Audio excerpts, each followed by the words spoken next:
Where I wanted to start with this conversation is really with, I guess, the subject of relationships, but how we find and form them in the modern society. Because when you look at the stats, despite the incredible work you've done over the last couple of decades, it doesn't seem that we're better at finding and keeping relationships than ever before. Especially if you look at non-romantic relationships, loneliness and isolation are at absolute all-time highs. And the technology that was invented over the last couple of decades came with a promise, which was that it was going to connect us, but it doesn't seem to have succeeded. So I really want to start by answering this question about how people find love and form those relationships in the modern world, and like what the data says and what our psychology says about where we're going wrong.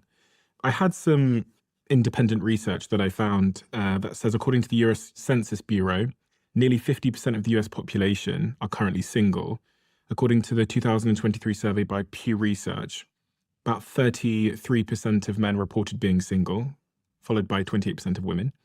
The average first marriage for men is 30 years old. For women, it's about 28. We're having less sex than ever before.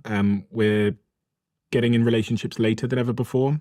Marriages still seem to break down, almost half of them. You probably know those numbers better than me.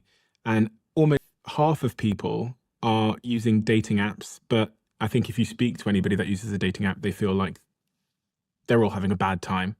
When we think about finding someone to love us or that we love, how much of our effort should be about actively going out there and putting ourselves out there, buying a new dress, whatever it is, putting ourselves out in the market versus the internal work of building ourselves into someone that is a magnet instead of a door-to-door salesman? You know what I mean? Oh, beautiful. Beautiful. Yes.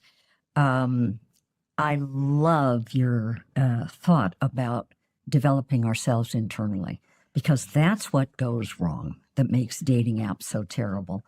Many, many people suffer from terrible insecurity, right? They feel shame. They may have been criticized a lot as a kid or in their work. And as a result, they hide out. They hide, and what they present to the world, either through dating apps, this is very common, or just even meeting people at a party, is something they're not. It's something that they believe is the ideal, but where are they getting their information? They're getting it from TV, from Hollywood, from idealized heroes and heroines that are not real. Also, they're living under the myth that you have to be compatible with a partner, which is absolutely wrong, as we'll talk about.